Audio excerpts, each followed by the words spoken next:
Testing.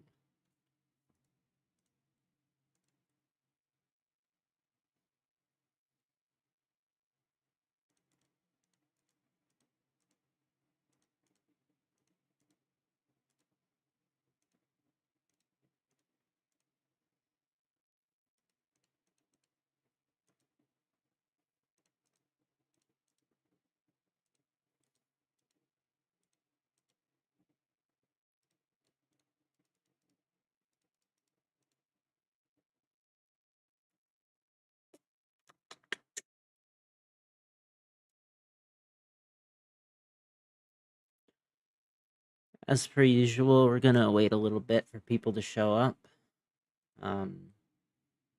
By playing some Minesweeper. Is this relaxing to you all? Because I find it relaxing.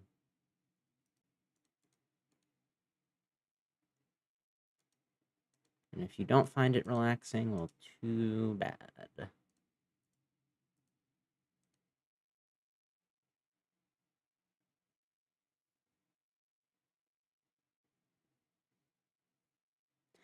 Yeah, so one more has to be here, and then that means that that's safe, and that means that that's safe, and that means... Yeah.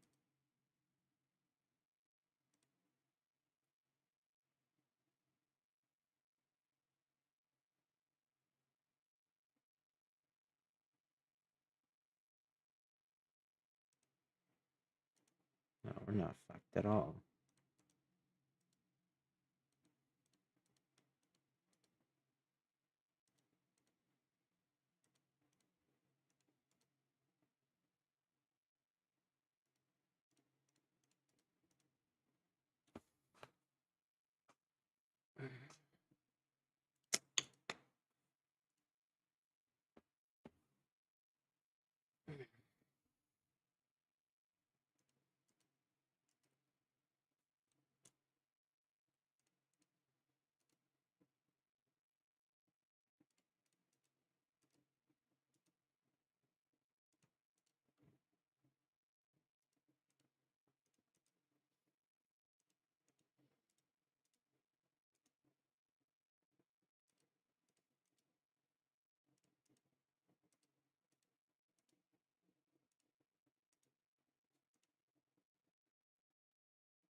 Hello, the problem.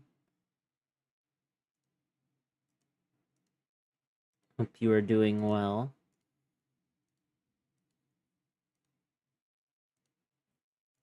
Oh, what the fuck was I doing? Sorry, I got distracted because somebody showed up. All right. Now's as good as time as any to to get started, seeing as somebody showed up.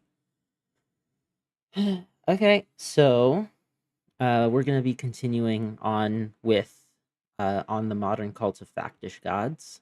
So last time, we made it up through the first part of chapter 1, um, where Latour was basically describing a situation um, where he was comparing the iconoclasts to fetishists, basically. And again, fetish here meaning those like fetish in the original sense of the word. That being those who ascribe powers, divine, mystical, etc., to objects. Um, and the iconoclasts being uh, those who destroy those images. And he was basically talking about how there's a kind of, I guess, hypocrisy amongst the iconoclasts who, on the one hand, have to denounce fetishism as being primitive, but have their own fetishes. And the way that they justify this uh, kind of denunciation is with a distinction between, like, I guess, different kinds of reverence that one has. Yes. So yeah, it's the are you unaware of the difference between making what comes from yourselves and receiving from what comes elsewhere? So basically the idea here is that they they cannot conceive of the idea that something is both a construction and divine, whereas the people that these colonists are talking to are perfectly happy to be able to say that actually yes, these fetish objects, they are created by us, but also they are the divine in some sense. And to the Europeans, or to the Portuguese in this case, this is a contradiction in terms, because they think that either something must have been created or it must be divine, and or, and if it is created, then it can only be like a reflection of the divine in some sense. And basically what he's trying to show here is the tunnel, I guess, is the word that he uses, between iconoclasm and fetishism. Because you have this in order to have this kind of view of these fetish objects, you need to also have uh this commitment to like these ideas of, you know, something coming from the outside. And we were talking about, the relevance this might have going forward. So for example, I talked about maybe this has relevance to scientific realism, um, or just like science in general, where science kind of renounces it renounces fetishism and decries fetishism, um, and in its place puts no knowledge. And the reason that it is able to do something like that is because it has this idea of correspondence to like a real world. So even if you venerate the objects are simply apparently representations of something that's like actually out there, and there's like a correspondence between them. These scientific objects. But yeah. Anyway, that's more or less what I got from last time. We're gonna continue. So it's how the moderns manage to build fetishes in their own lands. And I'm gonna read actually the last paragraph from what we read last time, because it leads into this part. So from the mouths of the Fontenelles, the Voltaires, the Feuerbachs of the world, the same either-or alternative keeps spawning forth. Either you are cynically pulling the strings, or else you are being had. Or even more naively, either you built it, or else it is real. And the shaven adepts of the candomblé persist gently. I am from Dada, but since no one knows how to fabricate Dada, we give to Sango or Osala so that they will take over the person's head. Whereas the initiates are designating something that is neither completely autonomous nor completely constructed, the notion of belief splits apart their delicate operation, the fragile bridge connecting fetish and fact, and allows the moderns to see all other people as naive believers, skillful manipulators, or else self-deluding cynics. Yes, the moderns refuse to listen to the idols. They split them apart like coconuts, and from each half they take two forms of dupery. They can deceive others, and you can deceive yourself. Moderns believe in belief in order to understand others. Initiates do not believe in belief, either to understand others or to understand themselves. Can we recover their way of thinking for our own use? And then it's how the moderns manage to build fetishes in their own lands. If we allow ourselves to learn from those who do not believe in belief, we notice that the moderns do not believe in it any more than the coastal blacks did. The whites may have accused the savages of fetishism, but this did not necessarily make them naive anti-fetishists themselves. If we believed that, it would move us further from the scylla, but closer to the Charybdis. I do not know what these are. Let me look this up. Yeah. So, a legendary man-eating monster. Okay. And then the Charybdis.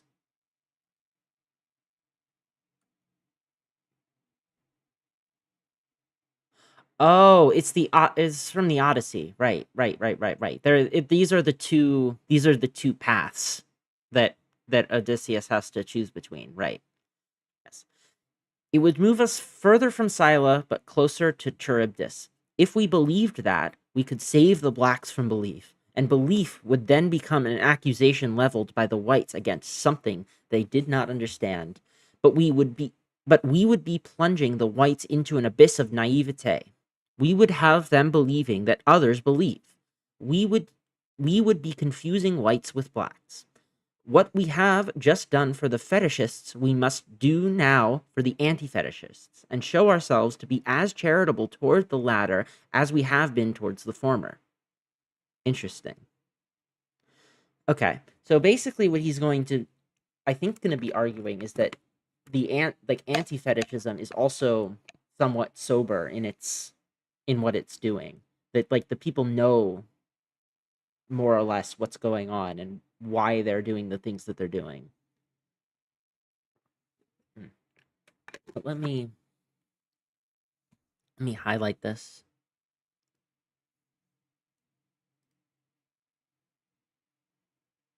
Yeah. So as it happens, just as the charge of fetishism completely fails to describe the practices of the coastal blacks, the claims of anti-fetishism likewise fails to explain the practices of the whites. Wherever they install their great fetish-smashing machines, the whites begin once again to produce the same sort of uncertain beings that the blacks produced, and it is impossible to tell whether these beings are constructed or collected, immanent or transcendent. And there's a footnote here, so let me bring that up. Right. It says, see the magnificent chapter on the sculptor's hammer in Michael Serra's statues Le Second Levier des Fondations. I don't know. Referring to Michelangelo's Pieta, he writes, the holes in the hands and feet of the what? Sorry. The holes in the hands and feet of the dead Christ, the gaping wound in his flank, traces of spears or hammered nails. Are they any different from the hammer wounds inflicted on the marble surface of the marble mother by a dangerous lunatic that Pentecost Sunday in 1972? Or from the blow administered to Moses by the sculptor himself as he threw the hammer and chisel at his creature, begging it to speak? Or from the blows that carved it? Huh. I don't know what this means. So, what is and the reference goes from here. So, wherever they instill their great fetish smashing machines, the whites begin once again to produce the same sort of uncertain beings that the blacks produced, and it is impossible to tell whether these beings are constructed or collected, immanent or transcendent. Okay. I'm gonna highlight this with yellow so that I know to come back to it. Okay. Let us consider, for example, everything the fetish object is capable of doing, even though it is accused of doing nothing. What is the definition of anti-fetishist? An anti-fetishist is someone who accuses someone else of being a fetishist. Simple enough. And what is the content of the complaint? The fetishist is accused of being mistaken about the origin of the power in question. He has built an idol with his own hands, his own human labor, his own human fantasies, his own human powers, yet he attributes his labor, these fantasies, and these powers to the very object that he has created. The fetish, at least according to the anti-fetishist, acts, so to speak, like an overhead projector. The image comes from the professor, who has placed a transparency on the glass over the blinding light. But what is shown seems to spring from the screen towards the audience, as if neither the professor nor the overhead projector had anything to do with it. Interesting. The fascinating spectators quote, attribute an autonomy to the image, unquote, that it does not possess. Overturning fetishism thus amounts to inverting an inversion, reversing a reversal, rectifying the image, and granting the real master of the action credit for initiating it. Along the way, however, the real master has disappeared. The object, which was nothing, is now doing something. As for the origin of the action, it gets lost in a frightfully mixed-up battle of inheritance.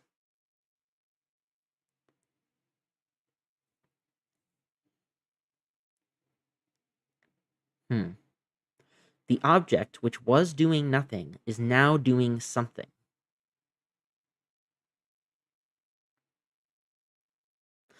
As soon as the anti-fetishist unveils the idol's ineffectiveness, he in fact plunges into a contradiction from which he cannot escape.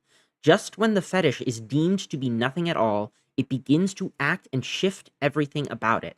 It is capable, in particular, of reversing the origin of power.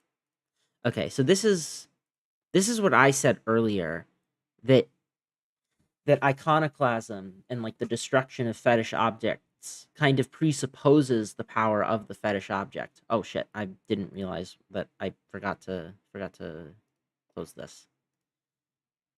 Yes. Better yet, since according to the anti-fetishists, the effect of the fetish is efficacious only if its creator is unaware of its origin, it must be capable of completely dissimulating its own manufacture. Okay, so it's not even just that. It's that anti-fetishism is I'm gonna so anti-fetishism in fact gives the fetish object power. Specifically, it gives the object the power of reversing where the power is seen to have come from.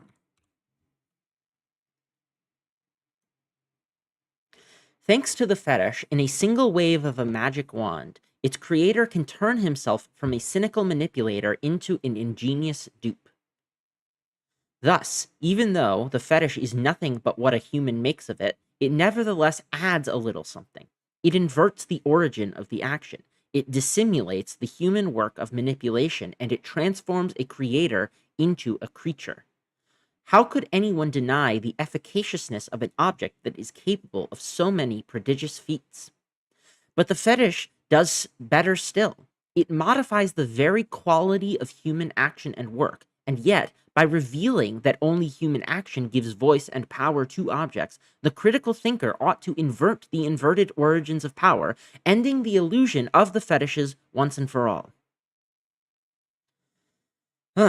Someone who naively believed he was hearing voices would then turn into a ventriloquist. Having become aware of his own double dealing, he would be reconciled with himself. Someone who believed he was dependent on divinities would notice that he is actually alone with his own inner voice, and that divinities own nothing he has not given them. Once the scales had fallen from his eyes, he would see that there was nothing to see. He would have ended his alienation, mental, religious, economic, and political, since no alien would ever again come to latch on, parasitically, to something he had built with his own calloused hands and his own creative spirit. Carried away by the critic's denunciation, humans would finally realize that they are the sole masters in a world forever emptied of its idols. The fire that Prometheus had stolen from the gods would be stolen back from Prometheus himself by critical thinking. Fire would come from humans and from humans alone. So I think what this paragraph is saying is that like it also that the fetish object not only has that anti-fetishism implies the fetish object has a kind of power to it, but also uh, not just the power to invert, as discussed in the previous paragraph, but also the power to invert the inversion and, wipe the scales from one's eyes and, you know, basically protect themselves against future deception.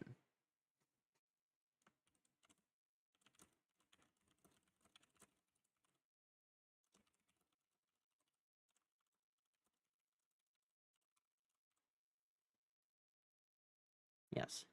Alone? Not quite. And this is where things become complicated once again. Like an earnest lawyer who has to divide an estate when there is no will and no heir, the critical thinker never knows to whom he should restore the power that was mistakenly attributed to the fetishes. Should it be given back to the individual who is master of himself as well as of the universe, or to a society of individuals? If the answer is that one should render unto society that which is society's, mastery is lost all over again. The inheritance recovered from the fetishes is dispersed among a cloud of legitimate heirs. Once idolatry's reversal has been reversed, once the projection of power has been projected back onto an overhead, it is not the I, the working individual, who is found at the end of the road, but a group, a multitude, a collective.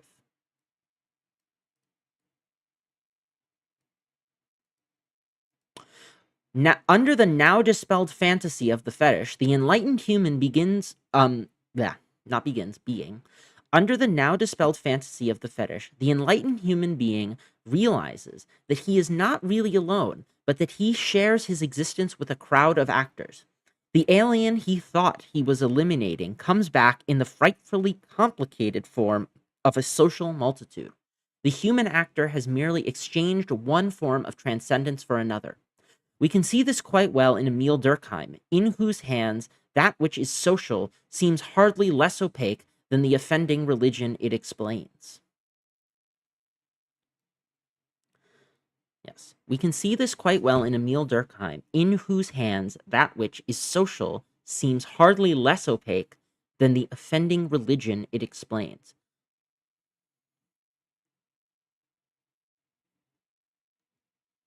It's been about a year since I read Elementary Forms of Religious Life. And I know that's where this footnote goes because I saw it earlier. So I can't really comment on this. I would need to look back at Elementary Forms. Hey, look, Marx and Fetishism of Commodities. The human actor has merely exchanged one form of transcendence for another. Yes.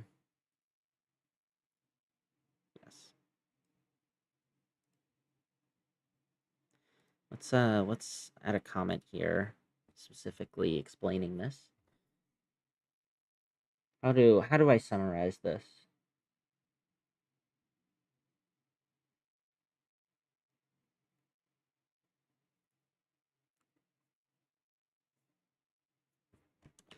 The reversal of the reversal transplants transcendence from the object to the quote-unquote society. Something like that.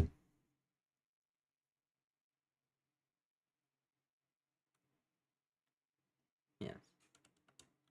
The group / collective / multitude. Marx, in his famous definition of the fetishism of commodities, illustrates how something that does nothing can still manage to proliferate. There is a definite social relation between men that assumes, in their eyes, the fantastic form of a relation between things. In order, therefore, to find an analogy, we must have recourse to the mist-enveloped regions of the religious world. In that world, the productions of the human brain appear as independent beings endowed with life, and entering into relations both with one another and with the human race. So it is in the world of commodities with the products of men's hands. This I call the fetishism which attaches itself to the products of labor. So soon as they are produced as commodities, and which is therefore inseparable from the production of commodities.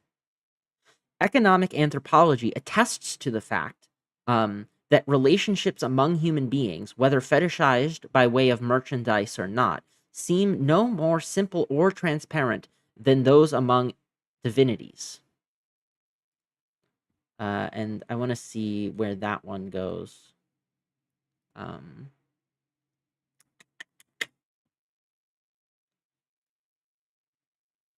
So, yes. So see, for example, Nicholas Thomas, Entangled Objects, Exchange, Material Culture, and Colonialism in the Pacific.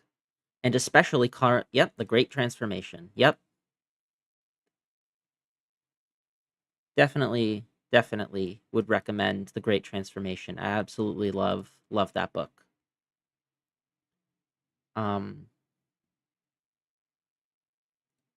Yeah. Yeah, so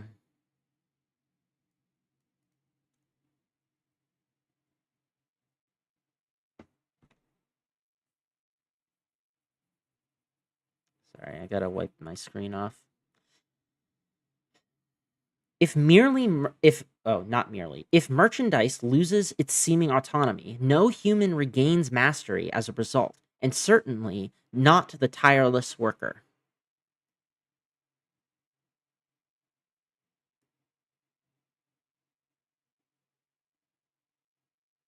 Interesting. Why not? I wish he would elaborate on this.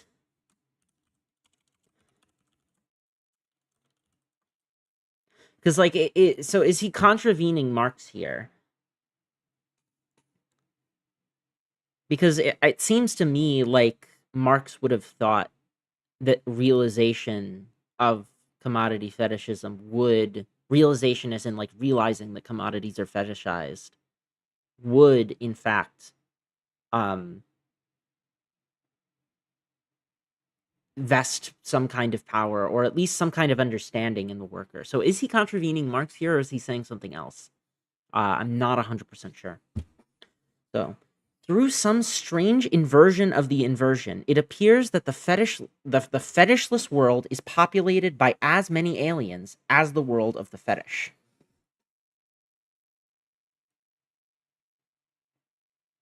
So I think that this is just saying that the fetishless world is populated, like when it says that it's populated by as many aliens, I think it's referring to,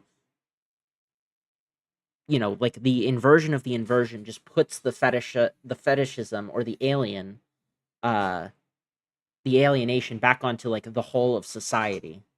So it's never actually reclaimed by an individual person. I think that's what's being said. The inversion of the inversion leads to a universe that is as unstable as the world that was supposedly inverted by an illusory belief in fetishes. Neither anti-fetishists nor fetishists know who acts and who is mistaken about the origins of action, who is master and who is alienated or possessed. Thus, even though the moderns, even among, sorry, Thus, even among the moderns, the fetish, far from being drained of its efficacy, always seems to act in such a way as to shift, muddle, invert, and perturb the origins of belief, as well as the very certainty that mastery is possible. The fetish immediately regains the power that people seek to deny it. No one believes. The whites are no more anti-fetishists than the blacks are fetishists. It is just that the whites always reject idols in other people's lands and then immediately overthrow them, multiplying the operators that disseminate the origins of the actions in their own lands. Yes, the anti-fetishists are just like the fetishists. They worship idols in a rather strange manner, one that we are going to have to untangle. So that goes to 12. Let me bring that up.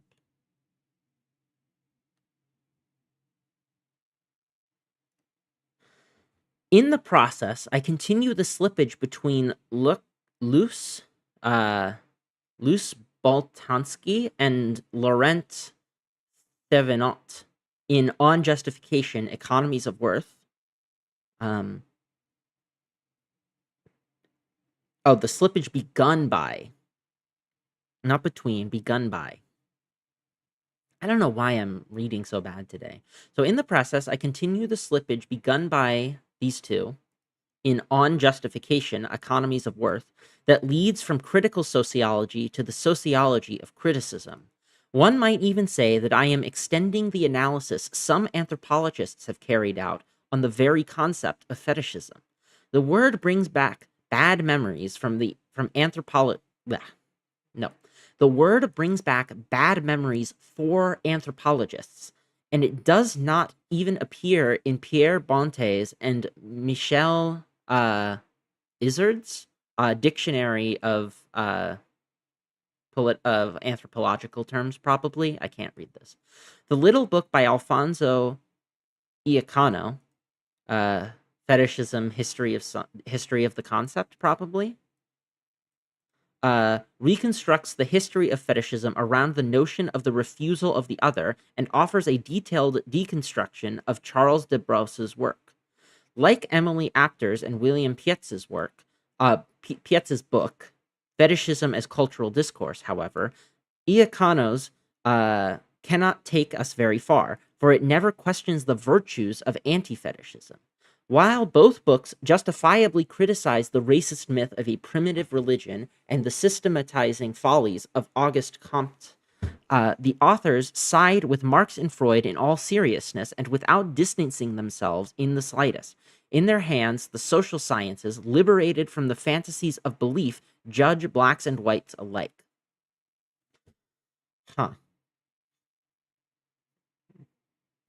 When it says judge blacks and whites alike, it means judges them as alike, I think.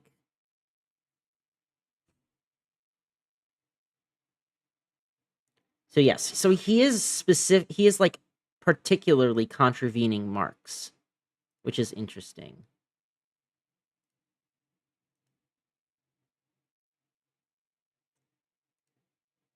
Hmm.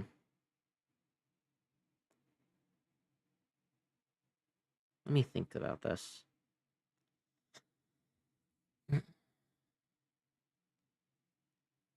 So I'm going to reread this. The inversion of the inversion leads to a universe that is as unstable as the world that was supposedly inverted by an illusory belief in fetishes.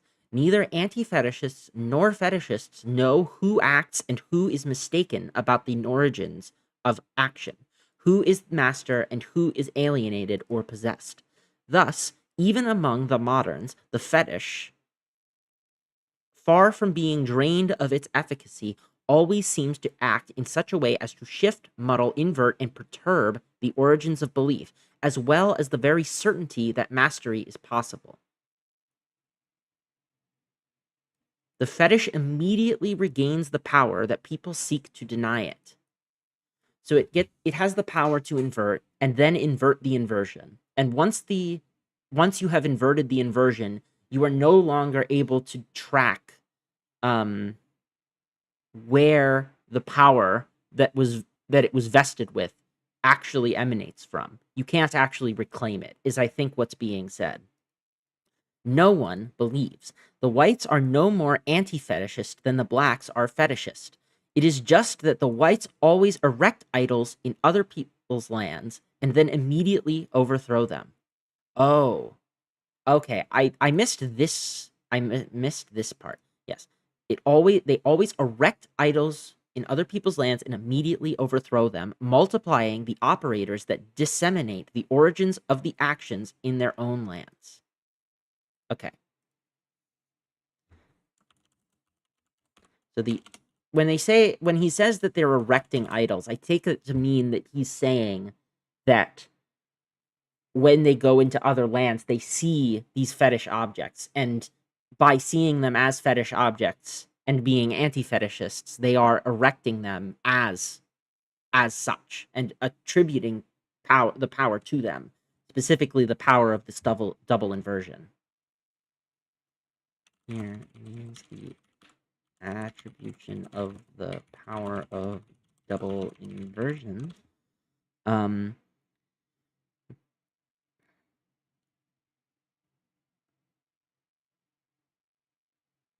So I'm not 100% sure on what they mean by multiplying the operators that disseminate the origins of the action in their own lands. Multiplying the operators that disseminate the origins of actions in their own lands.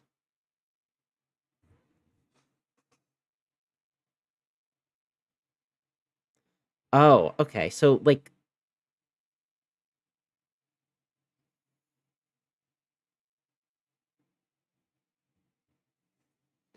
huh. I'll have to ask someone about this because I don't really know I don't 100% know what this is saying.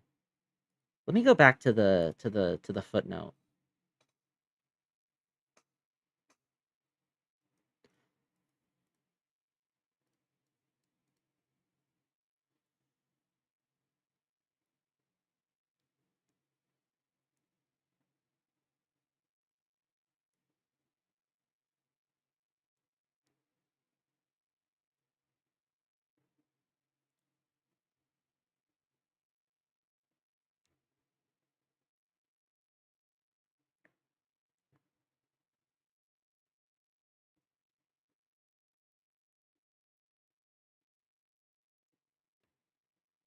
Hmm. Yeah, I'm not 100% sure what he means by multiplying the operators that disseminate the origins of the action in their own lands.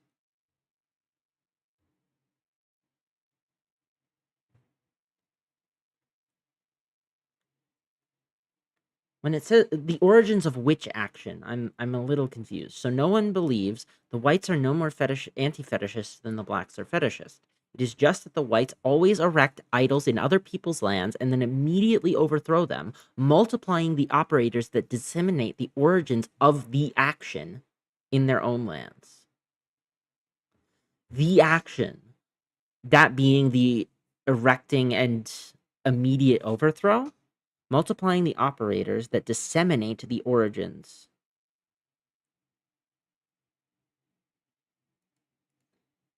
Okay, so I think so. I'm gonna put a preliminary, uh, preliminary. The action refers to the act of erecting and overthrowing the idols. Actually, let's make this magenta. Yes. Yes, the anti-fetishists are just like the fetishists. They worship idols in a rather strange manner, one that we are going to have to untangle. So how the moderns struggle and fail to distinguish facts from fetishes. Why must the moderns resort to complicated forms in order to believe in others' naive beliefs, or in knowledge without belief among themselves? Knowledge without belief among themselves. I guess knowledge as in without belief in the sense of like belief in like the idols or whatever.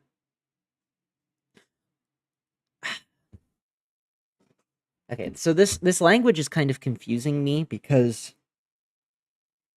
generally speaking in philosophy, people say that belief is like a prerequisite to knowledge, right? Um so he's using belief in a different way here. He means like knowledge without belief as in like this like commitment to something, I guess. Like this commitment to like possible deception, maybe. I'm not 100% sure.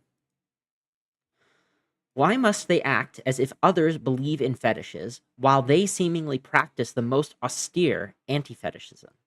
Why not just admit that there is no such thing as fetishism and no anti fetishism either, and recognize the strange efficacy of these action displacers with which our lives are intimately bound up? So that goes to 13. Let's take a look at that. Um, Barbara Cayson's Le Fait Sophistiqué is interesting for its positive portrayal of the sophists.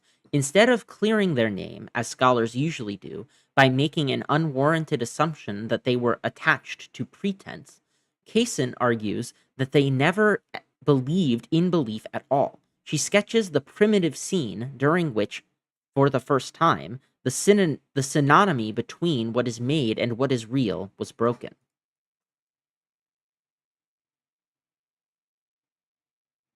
Hmm. Interesting. Or its positive portrayal of the sophists, instead of clearing their name, as scholars usually do, by making an unwarranted assumption that they were attached to pretense. Kaysen argues that they never believed in belief at all. I don't really know much about the sophists, so I can't really say much about this.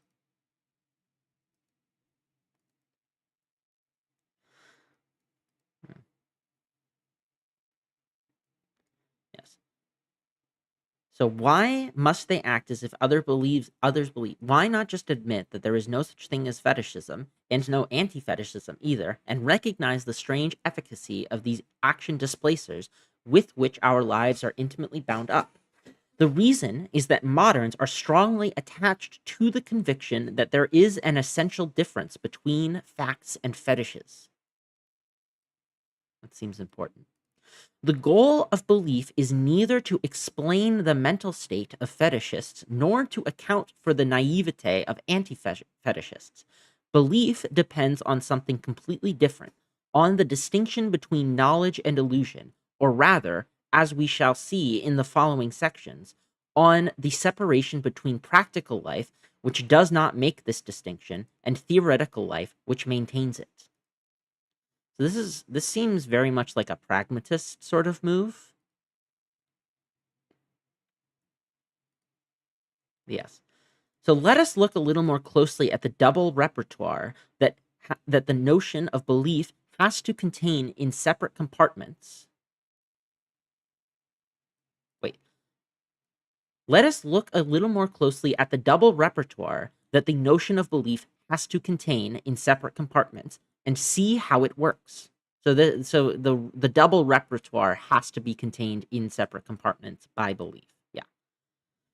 As soon as the anti fetishist has denounced naive belief and revealed the work of the human actor, work that is mistakenly projected onto idols made. Yep.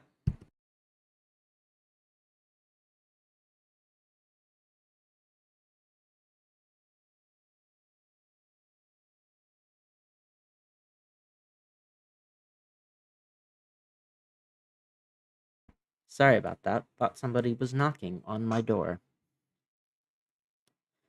Anyway,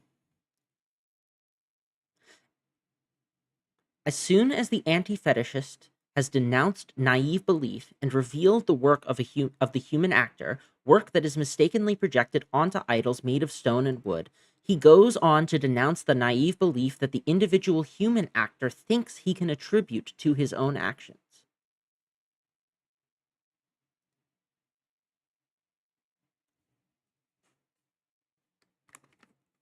Yes.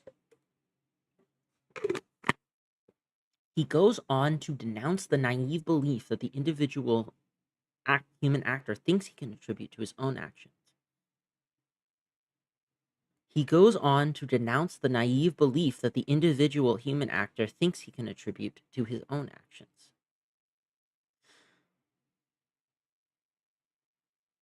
Okay, so just to clarify, he is denouncing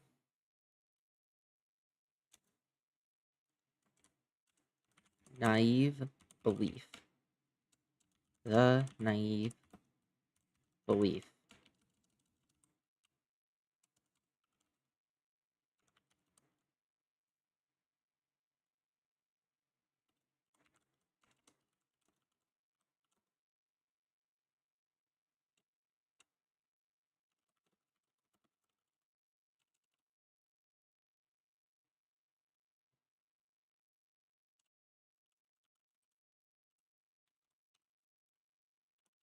People attribute their actions to naive belief, and the modern has to denounce this.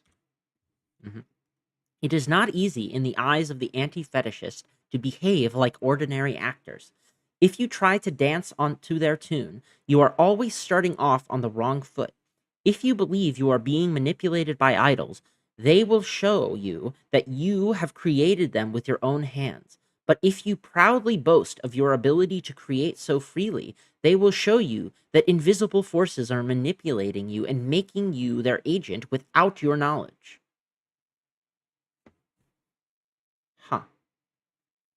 If you try to dance to their tune, they will always, yes. So if you believe you are being manipulated by idols, they will show you that you have created them with your own hands. But if you proudly boast of your ability to create so freely, they will show you that invisible forces are manipulating you and making you their agent without your knowledge. The critical thinker triumphs twice over the consummate naivete of the ordinary actor, seeing the invisible work that the actor is projecting onto the divinities who manipulate him, but also seeing the invisible forces that drive the actor who believes he manipulates freely. Critical thinkers, offspring of the Enlightenment, ceaselessly manipulate invisible things themselves, as we can see. The great liberators from alienation produce endless numbers of aliens. Okay, so I think I need to think about how to conceptualize this. Yes.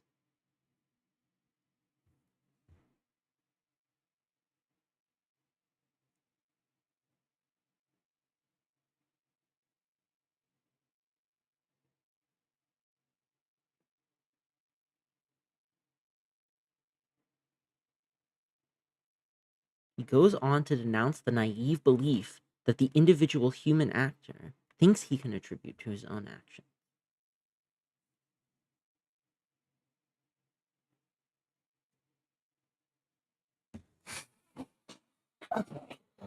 Hold on.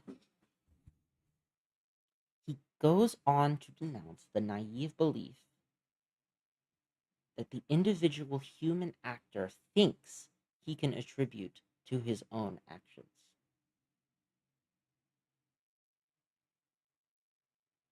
So the individual human actor thinks he can attribute naive belief to what he does. But the modern goes on to denounce this.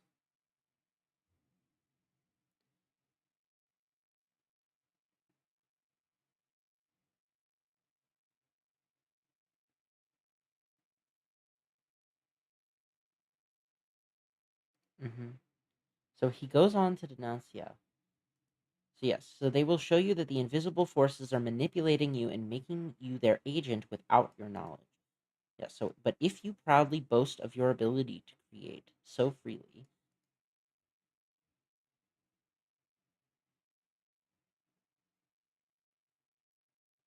okay. Yeah, so if you believe you are being manipulated, they will show you that you have created the idols with your own hands. So if you okay, I think I get it. I think I get it. So what I understand him to be saying is basically, and let's do this in purple because or in magenta just in case I'm wrong. But what he's saying is basically that if you like either way you're fucked.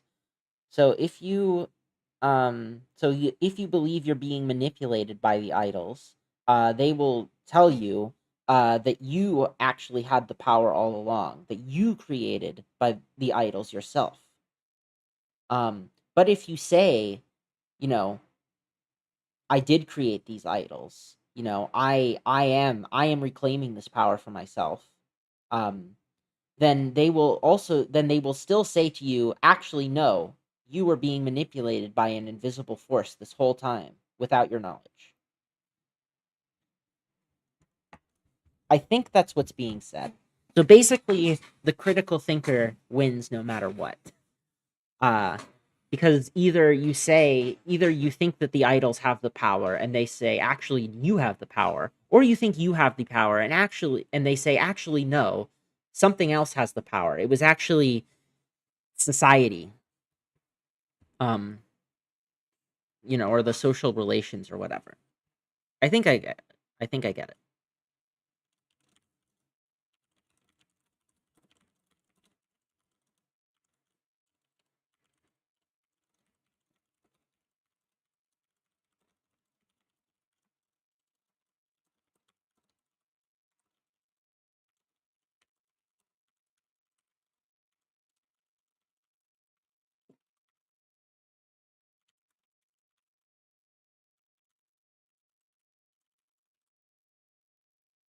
Yes.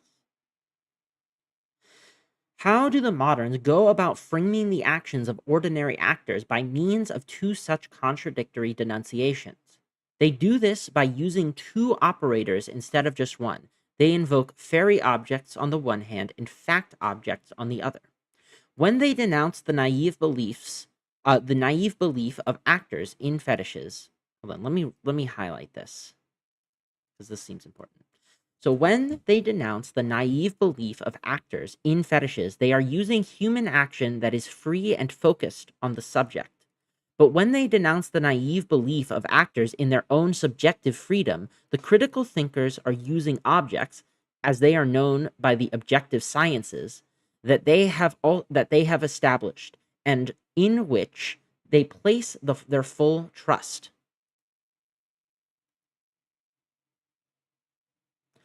So are objects they are using objects, that being facts, or does he mean literal objects? They thus alternate between fairy objects and fact objects, so they know they can show off to ordinary, naive people twice. So since the situation is likely to become complicated, perhaps a diagram will help guide us. Let us start with the first critical denunciation. The human actor thinks he is determined by the power of objects, a power that tells him how to behave. Fortunately, the critical thinker is watching out for him and denounces the actor's double dealing, which, in reality, projects the power of his own action onto an inert object. There's a footnote here. Yes. Says, I am borrowing an argument that was more subtly developed by Antoine Hennion in La Passion Musicale. I don't know. I'm not going to try to read this. But yeah, he's developing on another argument, basically. Yeah, so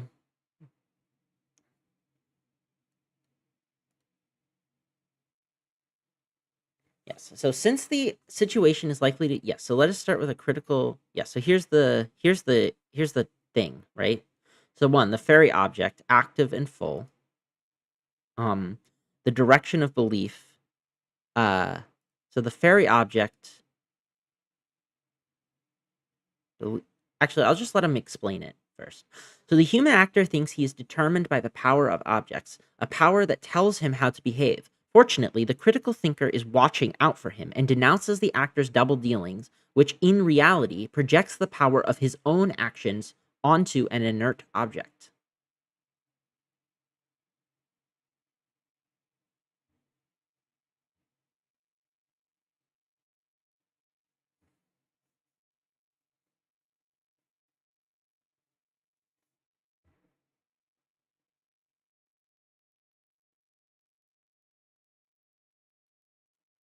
Hmm.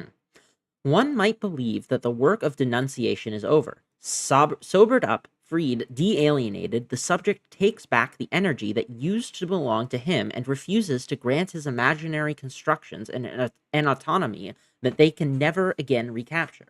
The work of denunciation does not stop here, however. It starts up again, but now in the other direction. The free and autonomous human subject boasts a little too soon that he is the primal cause of all his own projections and manipulations. Fortunately, the critical thinker, who never sleeps, once again reveals how determination works beneath the illusion of freedom. The subject believes that he is free, while, quote unquote, in reality, he is wholly controlled. In order to explain the determination involved, we must take recourse to objective facts revealed to us by natural, human, or social sciences. The laws of biology, genetics, economics, society, and language are going to put the speaker object, who believed himself to be the master of his own deeds and acts, in his place. Yes. So the object here is like the scientific objects.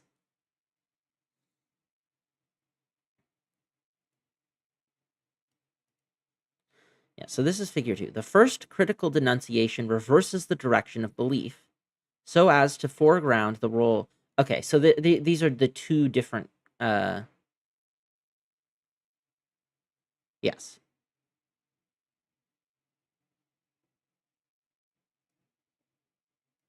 Yes. Belief in the freedom of the actor to project onto empty object. Yes, the empty object.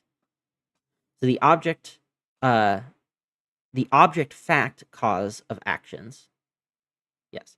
So then it comes a critical denunciation. Objective causalities dominate the actor. 6, the actor dominated by the force of objects. Yep. Okay. I get it. I get it. I get it. I get it. I get it.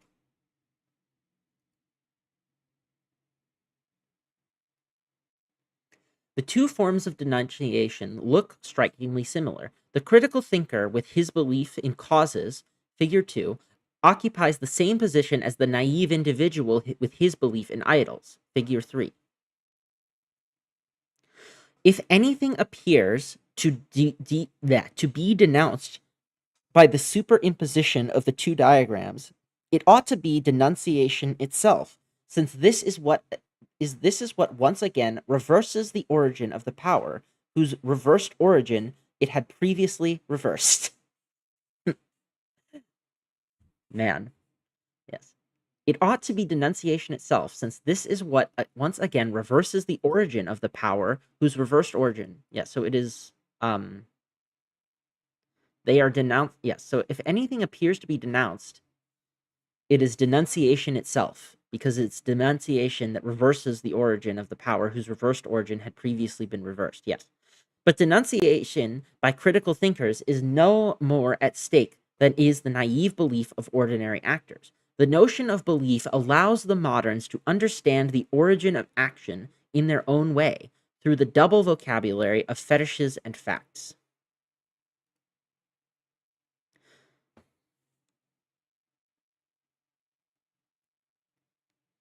The two diagrams presented above can never be superimposed, however, and the task of belief is precisely to prevent such superimposition.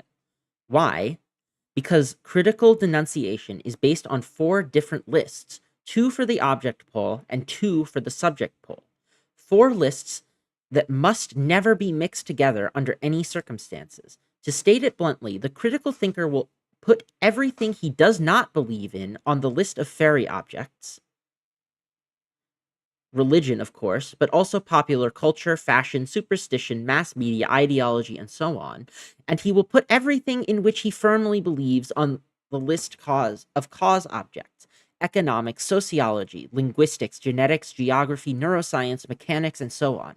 Conversely, he will constitute his subject pole by putting all the aspects of the subjects that are dear to him: responsibility, liberty, inventiveness, intentionality, and so forth, on the credit side of the ledger, and it will put on the debit side anything that he deems useless or artificial: mental states, affects, behaviors, fantasies, and the like.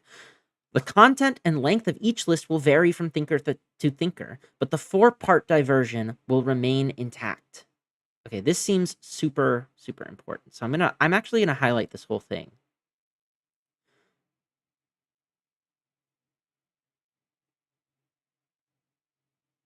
Oh, actually, no, because that's uh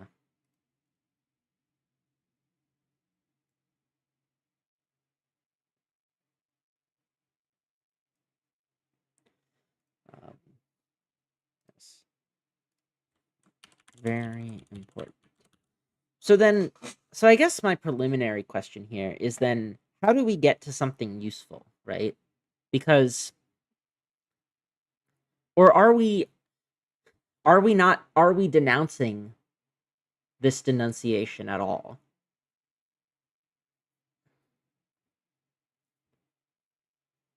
Because on the one hand, right, like there has to be a way, or rather, on the one hand, like I think I understand his point, right? That, you put, you distinguish between the things you believe and don't believe, uh, and the qualities that you say are good versus the qualities you say are bad, and um, you make these lists and you do this critical thinking as applied to one or the other, um, you know, always attributing the good to like these good qualities, the bad to the bad qualities. You say that the bad, like the things you don't believe in are kinds of like false consciousness, basically, that are like deceiving people, but simultaneously you then also say that um you simultaneously also say that like the things that you put forward are like the real causes. They're the real uh things from which power emanates, right? So I understand that point. So the question though is like, how do we how do we distinguish between like what's good and what's bad? Or like, I don't know if I want to say good or bad, but like that's the only thing I can think of, right? Is good and bad. Like, how do you say which ones are useful or not? Because clearly, I think it's it's fine and good, at least from my perspective, to say that certain things are, you know, that certain things shouldn't be listened to or shouldn't be believed or shouldn't be trusted.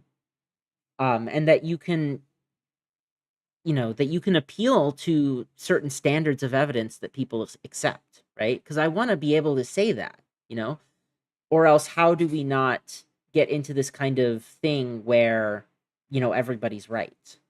That's I guess everybody is as right and as wrong as everyone else, and that's what I worry about, I guess. And I'm not, and there are ways to get around that, right? You know, um, relativist philosophers have been able to get around these kinds of things before, but I'm wondering how Latour is specifically going to do it. Anyway, thus, as the anti-fetishists see it, naive belief starts off on the wrong foot every time. It credits fetish objects with a power that comes from human ingenuity alone. This is what the first denunciation makes brutally clear. And then it says figure 4. Yes. Yeah, the first belief, and then the first denunciation, which goes to the empty object. And then the second belief uh, goes from the free actor to the empty object, and then the fact object goes to the dominated actor. Yep, okay, sure. Naive belief also credits itself with freedom when it is actually manipulated by a host of causal determinations. This is what the second critical denunciation obligingly reveals. But the resemblance between the two ways of proceeding never strikes the anti-fetishists because the fact object used in the second critique comes from a list of solid objective causes, while the fairy object denounced in the first critique is only the projection of a hodgepodge of more or less vague beliefs heaped onto an unimportant substratum.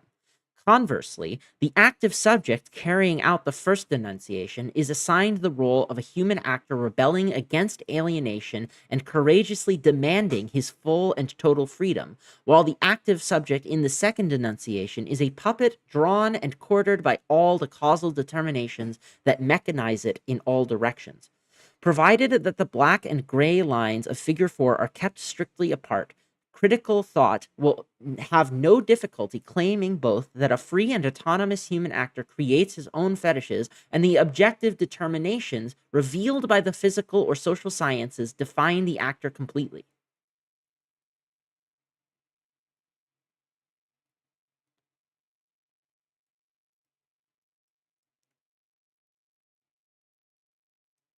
Okay. And this is really interesting. This is really interesting for ABA specifically. because this is the kind of thing that you can kind of think of behaviorism as doing this sort of thing, right? Like, behaviorism is the ultimate expression of that second denunciation. It denounces, the, like, mentalism, quote unquote, of psychoanalysis, of, the inner world, but then in the second denunciation says, actually, everything is just behavior. Um, yeah.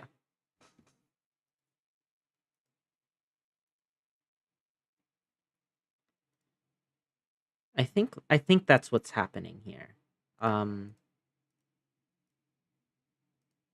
but no, that's fascinating. It's fascinating to me. Um, hmm. Am I dumb? Like, should I have been getting? No, I don't. But there's been no chat messages this whole time. That's fine.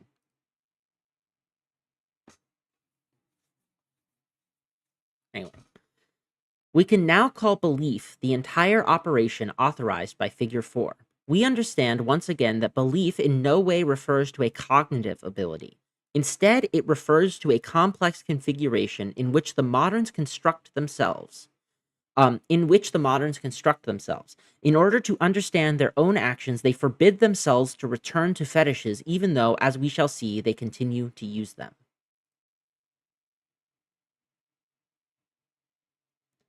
Okay. So let me try to yeah. Yeah, so so I guess to summarize here, this entire part, just to go back to the start of this chapter, or this section rather, there's like, this is the double denunciation.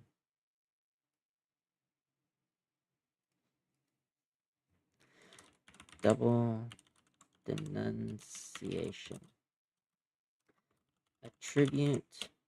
So in the first denunciation, the actor is freed from the fetish, but then when the actor tries to take hold of that power, their actions are attributed to a fact object. Okay. I think I get it. I think I get it.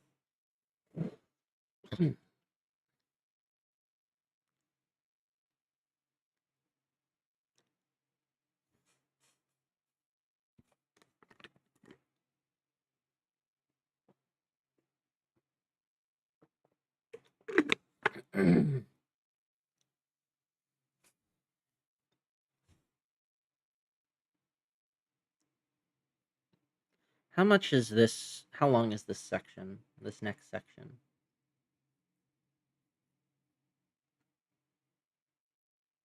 Couple pages?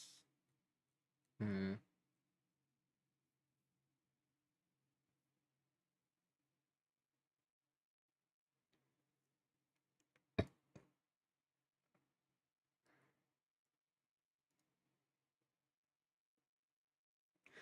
You know what? Let's keep reading. I'm enjoying this. Far from explaining the fetishist's attitude and far from justifying that of the anti-fetishists, belief allows two opposite and even contradictory repertoires of action to be kept separate.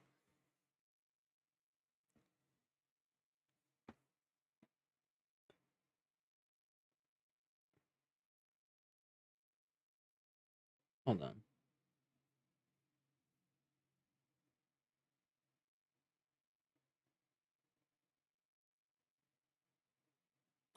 Yeah. Yes. As far as justifying, yes. Belief allows two opposite and even contradictory repertoires of action to be kept separate. Together, these two categories try to account clumsily for what the Gold Coast blacks calmly asserted, that they were building something that went beyond them. But the moderns never use that distinction, not even to produce hard sciences, however much they appear to insist on it. I would like elaboration on this. As soon as the apparatus of belief is suspended, we notice that researchers all speak just like the blacks whom the Portuguese silenced a little too quickly.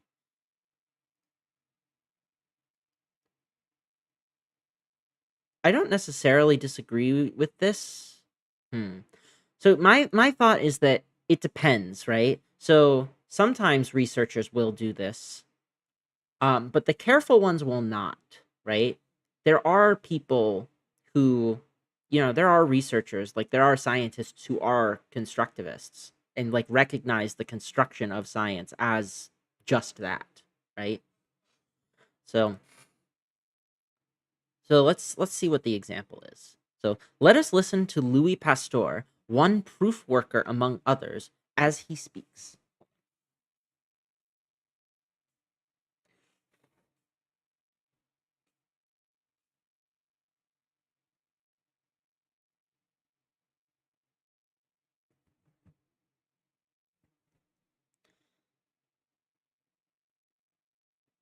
Okay. Let us listen to Louis Pasteur, one proof worker among others, as he speaks not about facts and fetishes, but about what is taking shape in his laboratory. If we apply the definition of belief given above, we would challenge him to choose between constructivism and realism. Either he has socially constructed his facts out of whole cloth, and thus he is adding no reality to the world's repertoire other than that of his fantasies, prejudices, habits, and memoirs, or else the facts are real, but then he did not construct them out of whole cloth in his laboratory. This contradiction seems so fundamental that he has been keeping the philosophy of science busy for 3 centuries without a break. Oh, that it has been keeping the philosophy of science busy for 3 centuries.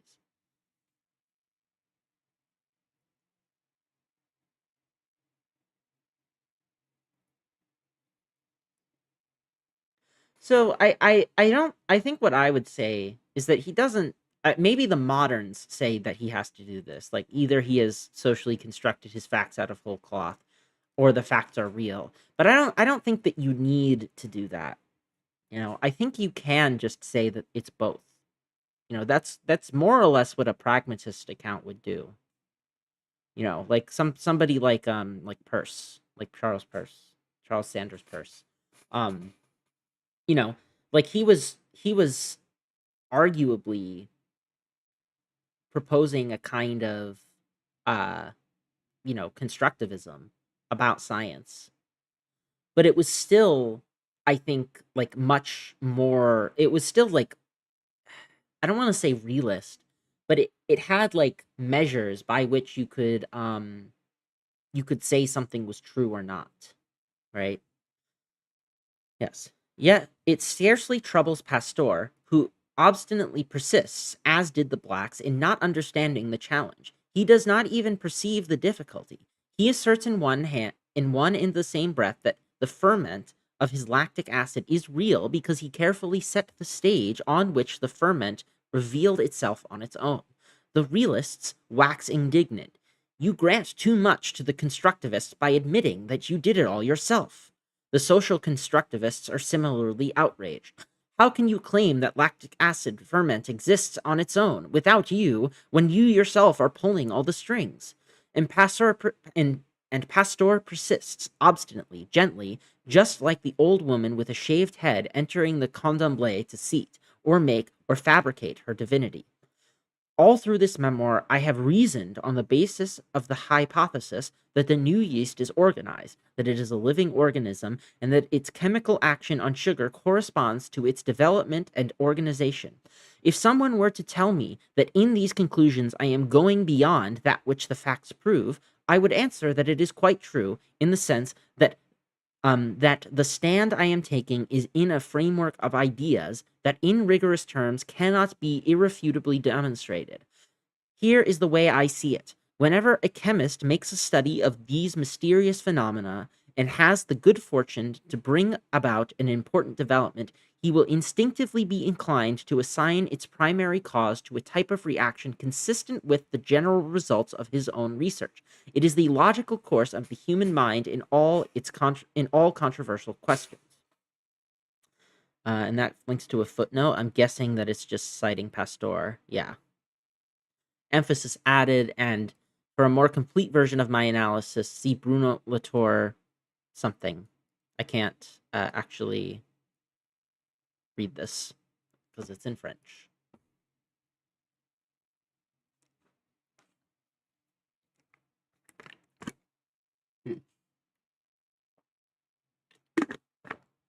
It would be hard to be more constructivist.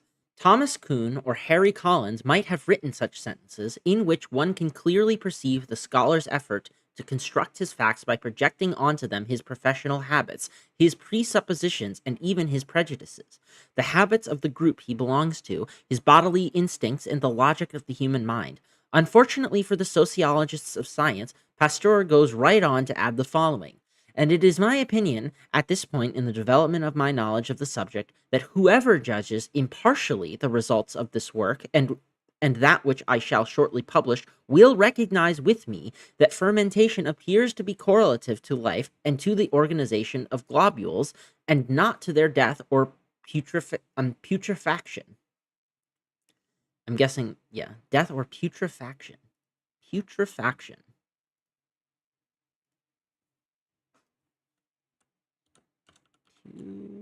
Putrefaction. Okay, it's just decay. So, any contention that fermentation is a phenomenon due to contact in which the transformation of sugars takes place in the presence of the ferment without giving up anything to it or taking anything from it is contradicted by the experiment, as will soon be seen. Traitor! He has changed his philosophy of science all of a sudden. The constructivist has become a realist of the dullest and most ordinary sort. The facts speak for themselves in the eyes of impartial colleagues. Has Pasteur contradicted himself? He has, from the standpoint of critical thought, but not from his own standpoint, and thus not in ours. For him, constructivism and realism are synonymous terms. Facts are fabricated, as we have known since Gaston Bachelard, but critical thought had trained us to see the fetishism of the object in this ambiguous etymology. Whereas we fabricate them in our laboratories with our colleagues, our instruments, and our hands, facts are supposed to become, by some magical effect of reversal, something that no one has ever fabricated before, something that holds up against any challenge in political opinion, any torment of the passions, something that stays put when someone pounds the table with his fist and shouts, "Here are the facts. They are not going away." And that goes to 16. Says a delightful ethological description of the gestures of realism can be found in Malcolm Ashmore, Derek Edwards, and Jonathan Potter. The bottom line: the rhetoric of reality demonstrations. Interesting. That's actually I actually kind of want to write that one down, because that sounds interesting. So that's 16.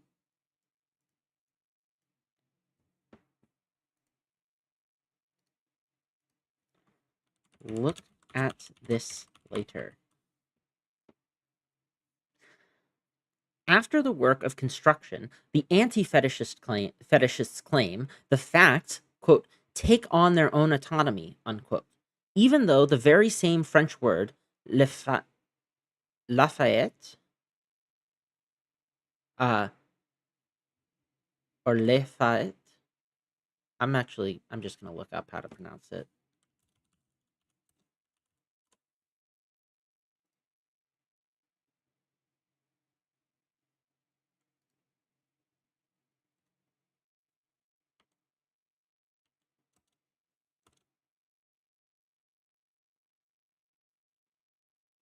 Le fait.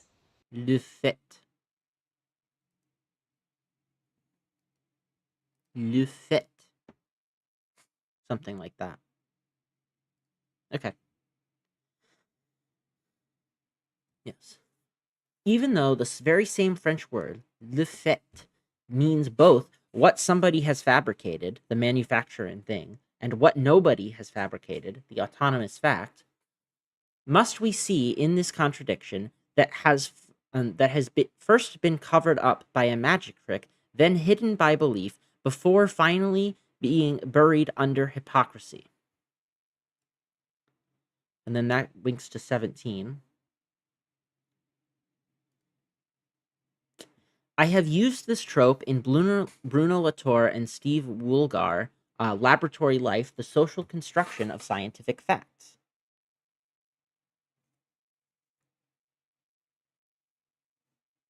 Interesting. So I think this is like a denunciation of his earlier work, right?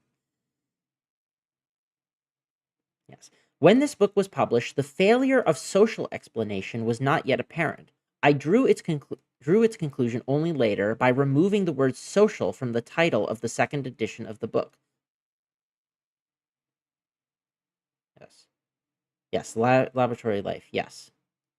The construction of scientific facts. Yes. And then by developing with Michel Callan the principle of generalized symmetry in Bruno Latour, the pasteurization of France.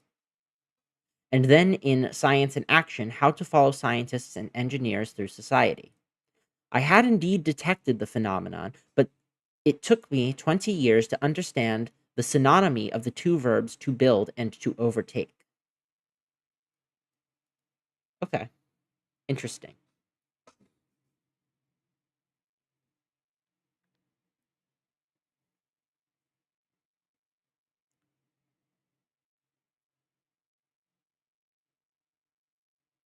Huh. Okay. So in a sense, he is denouncing social construction, but a certain particular type of social construction, I guess you could say.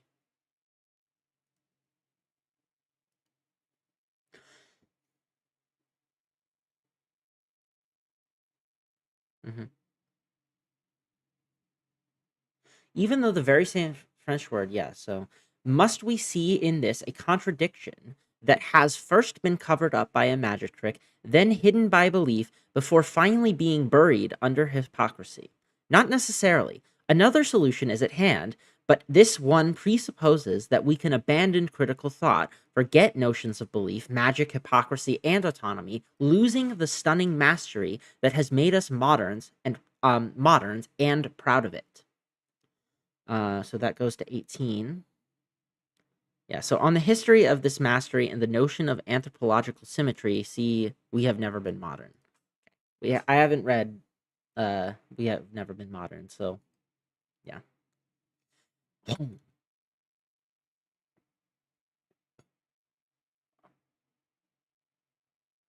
Mm.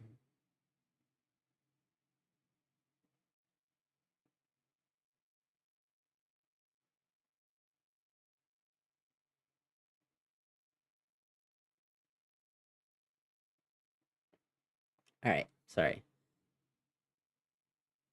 The new repertoire appears as soon as we circumvent anti fetishism and transform it so that it stops being the essential resource of our intellectual life and becomes instead an object of study for the anthropology of the moderns.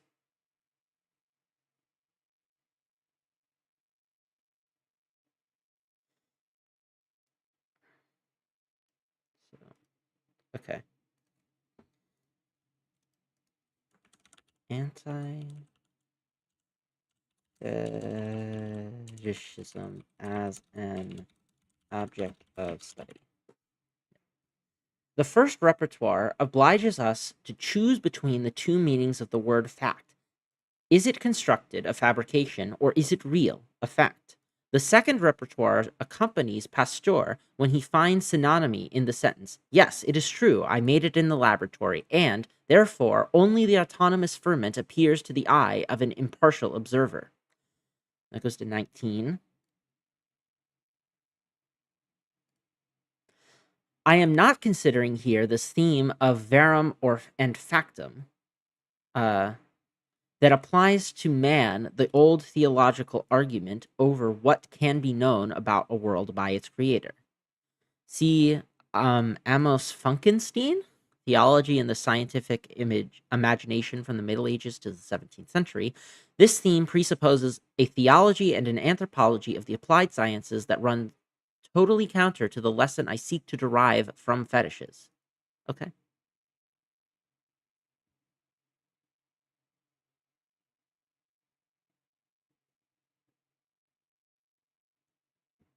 sure.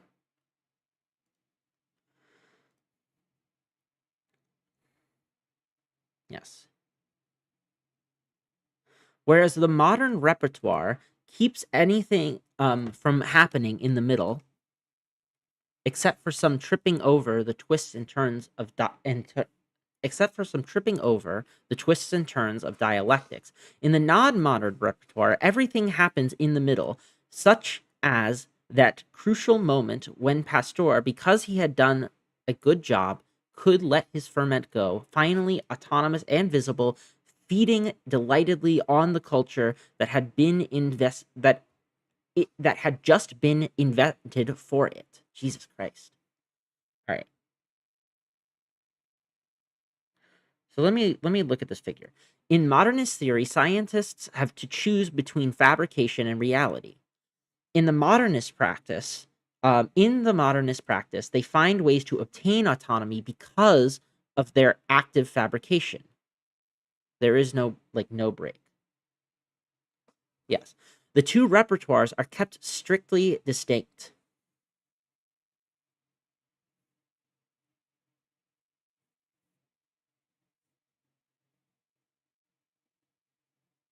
So in modernist practice, they find ways to attain autonomy because of their active fabrication, right? So fabricated, Pasteur active in the laboratory. Um,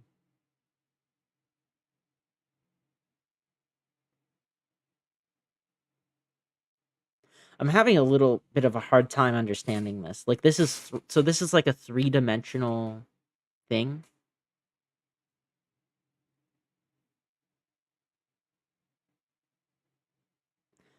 Hmm.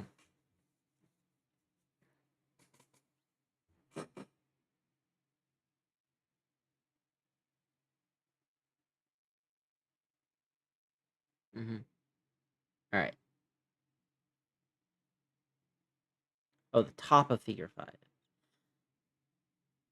While the notion of fact is broken into two parts at the top of the diagram, at the bottom it serves as a means of passage to establish continuity between human work and the ferment's independence. The laboratory thus brings fact making into play. The double articulation of the laboratory and Pasteur allows fact making to make talk, thus bringing us back to the two etymologies of the words fetish and fact. The laboratory becomes, so to speak, the prosthesis, allowing the ferment of the lactic acid to speak as well as Pasteur. It allows the articulation between Pasteur and his ferment, between the ferment and its Pasteur. Okay. So this is modernist practice versus the theory. You either have to say, you know, it's fabricated or not, versus in practice you just kind of do it. Um that's maybe not the best way of putting it. So, uh yeah, well, the notion of fact is broken into two parts at the top of the diagram. At the bottom, it serves as the means of passage to establish continuity between human work and the ferment's independence. The laboratory thus brings fact making into play. The double articulation of the laboratory and Pasteur allows fact making to make talk, thus bringing us back to the two etymologies of the words fetish and fact. The decisive importance of science studies, or the anthropology of sciences, is becoming clear. These disciplines act as a veritable Kleinman? Kleinman?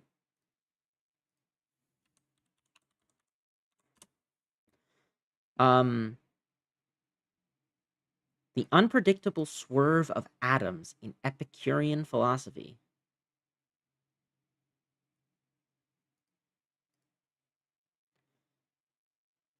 Yes, these disciplines act as a veritable Kleineman, a slight deviation breaking the invisible symmetry that allowed belief to exercise its rights. So 20. Oh, so there is something here. It's like a pretty substantial footnote. The exact moment of this Kleineman is not important. I tend to locate it in the exemplary anthropology of the sciences that Michel Serres has developed from the birth of physics, um, translated by Jack Hawkes, to statues, as well as in David Bloor's emblematic knowledge and social imagery. Others prefer to recognize its mark in Thomas Kuhn's The Structure of Scientific Revolutions. All that really matters here is that there is a turning point at which we see the humanities and social sciences take a new approach to the exact sciences, abandoning the four attitudes rational reconstruction, skepticism, irrationalism, and hermeneutics that had previously governed their relation to established knowledge. I am, of course, exaggerating the importance of my own discipline by asserting that its historical importance can never be overestimated. In fact, it coincides with and drew meaning and energy from the vast reversal of modernity itself, before the ecological crisis put an end to the modernist parenthesis altogether. The modernist parenthesis. I don't even know what that. I don't know what that means, but I think I understand. Yeah.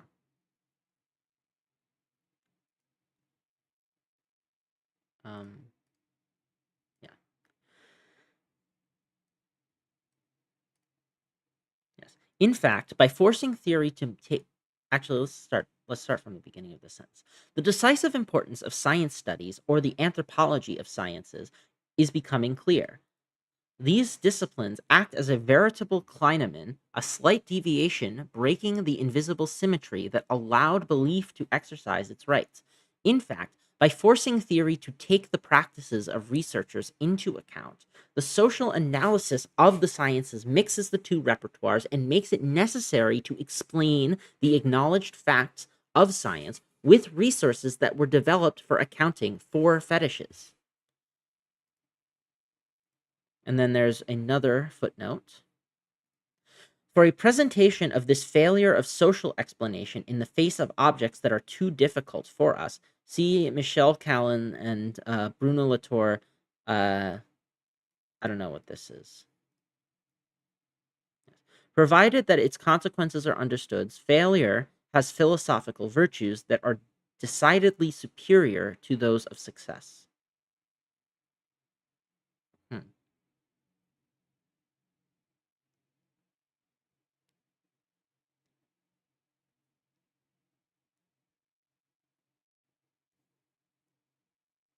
Yeah, I don't know these works, so I can't really say anything about them. And they're also, I doubt, translated. Um, I mean, I can check real quick if they're translated.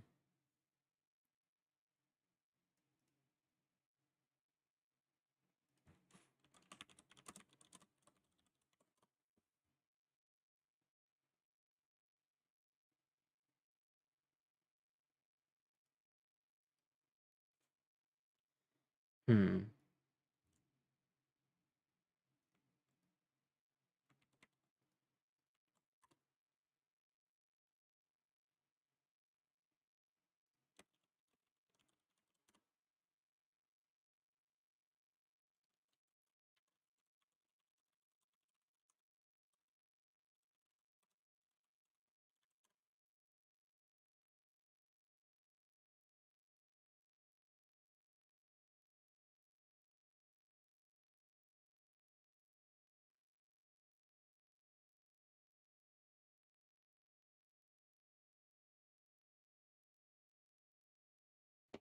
Oh, I found found a New York Times article that would probably make me go insane. Um,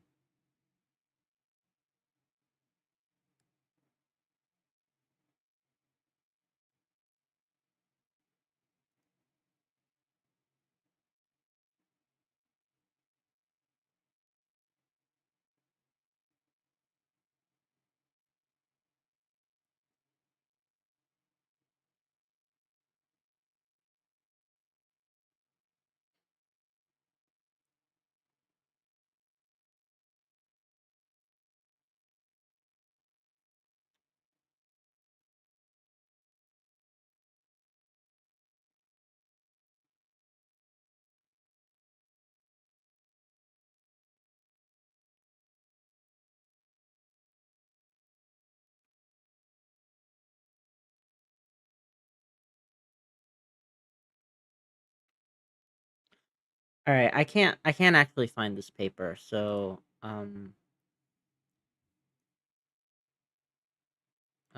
let's try this other one.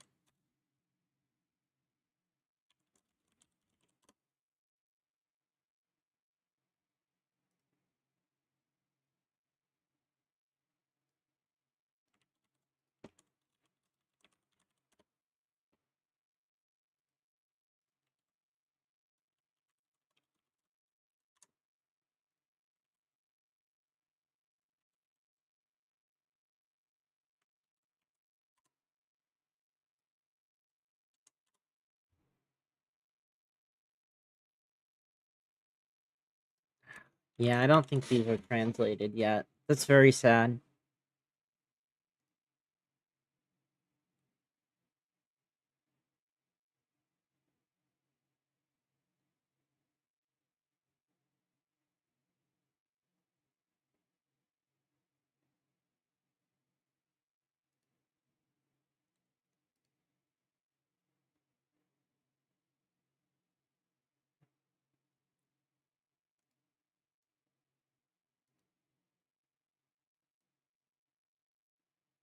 The human machine.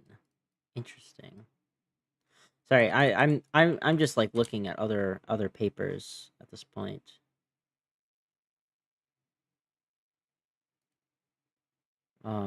When was this published? This was 1995. I'll look at this later. I'm gonna continue. I'm just gonna continue reading. Because yeah, I can't find this. Um,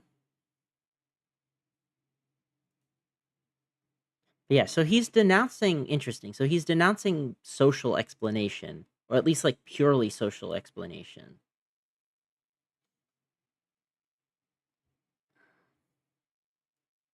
Yes. So the decisive importance of yeah. So in fact, by forcing theory to take the practices into the social analysis of the sciences mixes the two repertoires. Um, where did it? Yeah. So one can hardly. Oh yeah. So yes. So, in fact, by forcing the theory to take the practices of researchers into account, the social analysis of the sciences mixes the two repertoires and makes it necessary to explain the acknowledged facts of science with resources that were developed for accounting for fetishes. Of course, it fails. One can hardly explain black holes by using the first critical denunciation, which was invented for use against fetishists and gods. But the very failure of these explanations has gradually unraveled all critical thought. When such explanations are applied to quote unquote real objects, the congenital weakness of the first denunciation quickly becomes to light. But the process also brings to light symmetrically the powerlessness of objects that have been disputed, socialized, and tangled up in their parenthesis social question mark unquote or on close parenthesis rather socialized and tangled up in their social conditions of production to serve as hammer and anvil for the causal determination of human intentions. Social explanation may not have been worth much, but objective causality was no better. We had to go back to square one and start listening again to what ordinary actors, what to what ordinary to what the ordinary actor was saying. Here is a felix culpa that allows us to stop believing in the essential radical foundational difference between facts and fetishes. What good is this difference if it does not even allow us to account for scientific work? And there's a footnote. Paradoxically, far from politicizing science, science studies have allowed us to see that to what extent all theories of knowledge, from the Greeks to our day, had to bear the burden of a political definition that required separation between facts and fetishes. Freed from politics, the sciences are once again becoming fascinating and open to anthropological description. Huh. What good is this difference if it does not allow us to account for scientific work? Why insist so strongly on an absolute distinction that can never be applied? Because it is used precisely to redouble the advantage of practice with those of theory.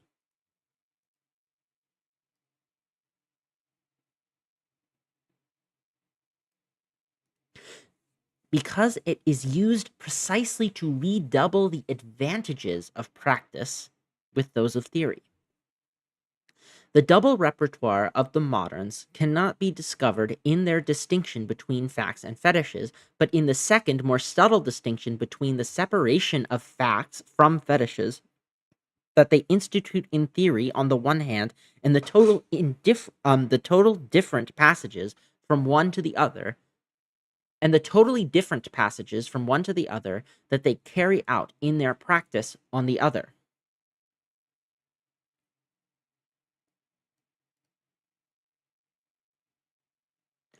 Belief, then, takes on new meaning. It is what allows one to keep the practical form of life in which one causes something to be fabricated at a distance from the theological forms, at a distance from the theological forms of life in which one has to choose between facts and fetishes. This is how critical thinkers can go on purifying theory indefinitely without having to face the possible consequences of their purification.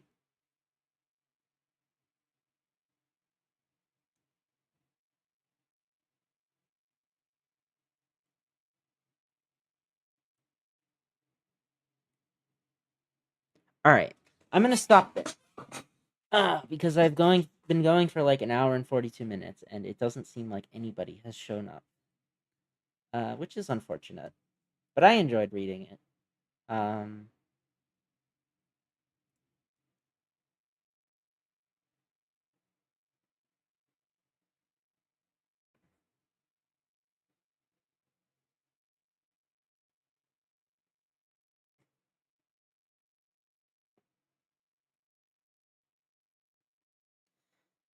yeah. Do I want to react to an ABA conference thing? Do I hate myself that much? Maybe I do. Maybe I do hate myself that much.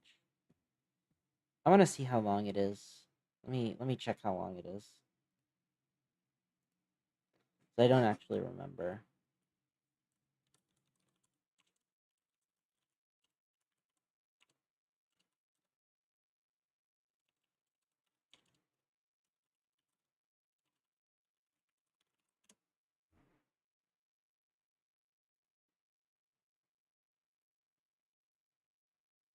Oh, it's not Jonathan. It's Justin.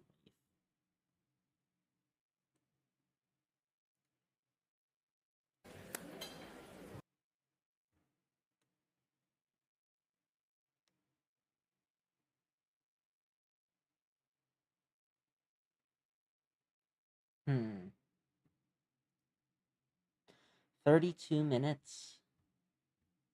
It's gonna be a lot longer than that if I do it.